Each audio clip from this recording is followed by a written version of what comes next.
61 News at 6 starts now. Right now at 6, the first real snow of the season. It's New England. If you don't want to have snow, don't be here.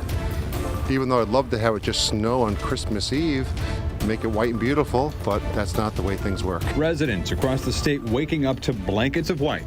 The plows were out in full force clearing roads across the state, but some communities were struggling to keep those plows on the road. In the smaller towns, when you've only got a few plow drivers, 1 or 2 people missing could be a pretty significant number. How officials are working to combat a driver shortage this winter. Plus, the potential for more winter weather later this week. Meteorologist Ryan Breton breaking down the latest forecast. And battling fire and ice, crews facing bitter cold temperatures as they responded to a massive factory building fire. Lucky I didn't go to sleep, and son told me just look out the window, and I did. When I called 911. Tonight, hot spots are still burning. The Fox 61 News at 6 starts now. Good evening. Thanks for joining us here on the News at 6. I'm Ben Goldman. And I'm Jen Bernstein. Firefighters are still battling flare-ups at a massive mill along the Hockanum River in Rockville. This historic factory behind us where baseballs were once made, now a shell of itself. Exhausted firefighters still attacking flare-ups after a partial building collapse. Fox 61 Samaya Hernandez joining us live in Vernon with the very latest. Samaya. Good evening. Yeah, this has been dangerous all around. Early this morning, crews had to contend with cold temperatures, freezing water on the ground, and now they have to contend with a structure that they have to bring down. I'm just glad they weren't there. For a decade, Greg Berry worked part-time at a machine company, Crystal Tool. Monday, he watched as crews attacked flare-ups, concerned for the company's owners who took a chance on him as an employee with a heart condition. They were up there in age, 90 years old. They were just thinking about selling it. My friend's got a lot of tools in there, over $75,000 worth of tools. Never mind the machines. All the machines were worth a lot of money. He probably had over 2 dozen machines in there. That was just a section of this once greeting card factory and most recently furniture storage facility. This was really a prime place for companies in the Industrial Revolution because you're right along the river. So one company after another would make use of the building. A piece of history the town hoped it could preserve and convert, like some others. That all changed after the building erupted into flames around 2 o'clock Monday morning. Most of the building insides have fallen to the basement, which has caused obviously some hot spots and reoccurring hot spots. Firefighters from as far away as Avon and Wethersfield rushed to the scene. Cold temperatures, freezing water, creating dangerous conditions for crews. This excavator no match for the demolition now required. Fire, and I smelled it, and I called 911. More than a dozen neighbors now displaced after heat melted exteriors of nearby homes. Rockville General Hospital turned warming center for exhausted crews and families. But until these brick walls are brought down and fire and timber floors is fully exhausted, only then can crews really investigate and make sure no one was inside. Last night was a cold night, one of our first snowstorms of the year, so sometimes people do find their ways into old mills. There is obviously some holes and areas to get in, but so we're unsure at this point. And if you hear banging right now, they actually did just bring a crane here about an hour ago, so they are beginning to take down the building now here tonight so that they can really begin that investigative work. We're live in Vernon. Samaya Hernandez, Fox 61 News. That's a dangerous job in itself. Samaya, thank you. Well, the first real snowfall of the season happened this weekend. Residents across the state waking up to winter weather here. Sky 61 capturing this scene of snow that was over New Hartford this morning. Yeah, some areas getting a couple inches, but the snow is over for now. Meteorologist Ryan Breton joining us here with the first check of the forecast. Hi, Ryan. Hey, Ben and Jen. The radar is clear tonight, a very different story than last night, but now we have the cold. Temperatures today made it above freezing, but they're beginning to drop quickly tonight. We're down to 33 in Hartford, 34 in New Haven, so not quite there yet. But Waterbury at 27, Norwich, Willimantic at 28, and down to 24 degrees in Torrington. So anything that melted today is going to be freezing up solid tonight. Look at the next 12 hours. We're we're heading down into the teens in most spots by tomorrow morning. A low temperature of 16 in Hartford, 18 in Meriden, 17 in Willimantic, and even at the shoreline will drop into the low 20s by Tuesday morning. We'll start out with a lot of sunshine, but watch out for black ice Tuesday morning as you head out the door. Despite the pretty cold start, we will get close to 40 degrees Tuesday afternoon, so a pretty pleasant day. Then will be clear and quiet for Tuesday night. So no weather issues tomorrow other than some black ice in the morning. Wednesday, though, the wind will pick up. It'll be a blustery, chilly day, temps in the 30s, but feeling colder than that. Then our next storm moves in Thursday night into Friday.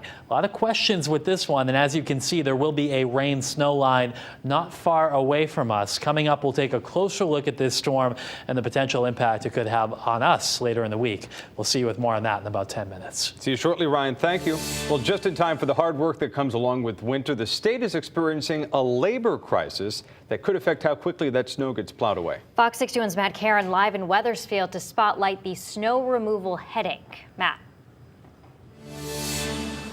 Yeah, that's right. The state DOT wants to hire 600 people tomorrow, but they simply can't.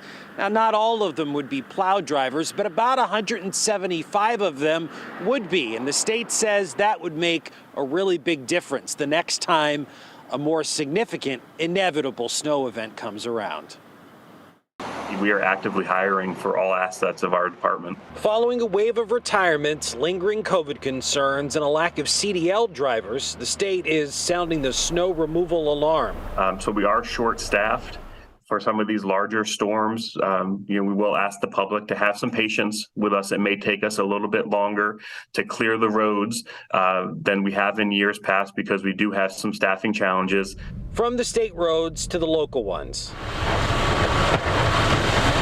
Meriden's DPW director told Fox 61, luckily those shortages aren't affecting them. We have enough drivers and enough pieces of equipment that we're able to maintain our operation in-house. Plow driving isn't for everybody. Like most professions, it's a certain breed that really enjoys it and ramps up for it. The rest of us, or the rest of them, just tolerate it. And nobody knows that better than Milton Cortez, the plow driver for Laserscapes, a residential and commercial snow removal company in Newington. They told Fox 61 about what it takes to man the blade. The pros is you're out there making money. Cons is basically it's freezing. You got to dress warm. We got enough guys, enough trucks. I mean, we got loaders and bobcats as well. We got snow shovelers. You name it, we're ready. And the state DOD told us it's not just plow drivers who they need, but they also need mechanics to keep all of that heavy snow removal equipment in good working order. The state says in total they have about 900 plow drivers on the payroll and about 600 pieces of snow removal equipment. That may sound like a lot of people, but they also note they get a lot of call outs this time of year. They're looking to add, again, about 175 more. We're live in Wethersfield. Matt Karen, Fox 61 News. Matt, thank you very much. Well, state police responding to accidents during this first significant snowfall. State police saying they got 350 calls between Sunday at midnight and 6 a.m. this morning. 54 of those calls were for spinouts and disabled vehicles. They also responded to 39 accidents. Police reminding residents to always clear snow from your car and always drive slow during that winter weather. And be sure to download the Fox 61 News app. There we have minute-to-minute updates that can help keep your family safe and warm when more winter weather rolls into Connecticut, and we know it will. Well, new tonight, 40 students sent to the hospital after a school bus crashed in East Hartford. It happened on Route 15 southbound just after 1 o'clock this afternoon. Tonight, the roads have been reopened. The principal of Colby Cathedral High School in Bridgeport says that the students were all seniors returning to Bridgeport after spending the morning at UConn in stores. The principal says that the kids appear to be in good shape, but out of an abundance of caution, all of them were sent to the hospital. She also said that parents are coming up to Hartford to pick those students up. Some of them are already home. We'll keep you updated as we learn more. Well, more than 3 decades after Pan Am Flight 103 blew up over Lockerbie, Scotland in 1988, the man accused of building that bomb appears in a federal court. The Libyan man accused of making the bomb that ripped the New York-bound plane apart over Lockerbie, Scotland, appeared in a federal court in Washington, D.C. this afternoon. 270 people died in that attack. Let there be no mistake. No amount of time or distance will stop the United States and our Scottish partners from pursuing justice in this case. While he's the third Libyan intelligence official charged in the U.S. in connection with the crime, he's the first to come to the United States to face charges after 2 years of negotiations. 8 of the people who died in the bombing were from Connecticut. Fox 61's Julia LeBlanc spoke with one Connecticut family who lost a son in the attack. Now, behind Old Lyme High School, you'll find this memorial in honor of Scott Corey, who was one of the people killed in Flight Pan Am 103 34 years ago. Now, tonight, his father tells us the recent developments in the case bring a lot of pain, but it also brings some justice. It's particularly hard because, at 20 years old, you're just starting your life. John Corey lost his son Scott in the Pan Am 103 bombing 34 years ago, but the pain of losing a child is still raw. It's a painful thing to think about. Scott, originally from Old Lyme, was a Syracuse University student studying abroad in London at the time of the tragedy. We got a card from him while he was over there indicating that it was the best experience of his life. But that experience turned deadly. Scott and 34 other Syracuse University students were on that Pan Am flight, coming home from London to New York when it was destroyed in what's since been declared a terrorist attack.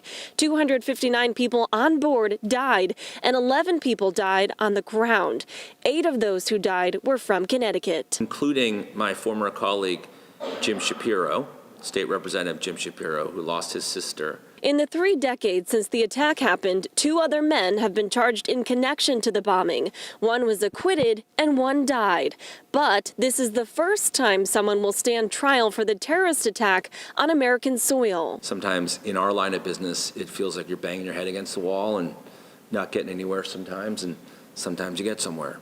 The FBI and police have been in touch with the families on an annual basis, and while they still have questions, this brings them just a little bit of closure.